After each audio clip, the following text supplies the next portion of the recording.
The Samsung Galaxy M31 sports a 6.4-inch Full HD Plus Super AMOLED Infinity U display.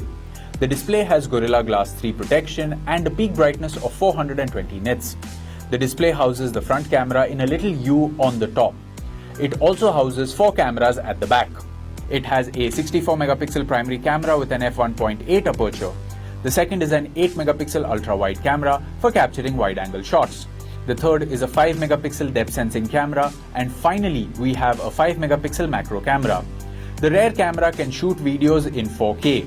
For your selfie needs, the smartphone has a 32-megapixel camera with the ability to shoot videos in 4K. It can also shoot slow-motion videos. For security, it has a rear-mounted fingerprint sensor and also supports face unlock using the front-facing camera. The Samsung Galaxy M31 runs on Android with Samsung's One UI overlaying it. For performance, it relies on the Exynos 9611 processor.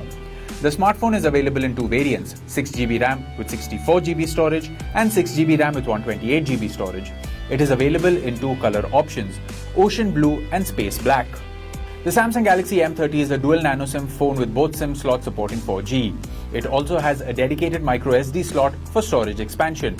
The 6000 mAh lithium polymer battery comes with 15-watt fast charging. The box includes the handset, power adapter, USB Type-C cable, quick starter guide and a SIM tray ejector. The Samsung Galaxy M31 comes with standard brand warranty.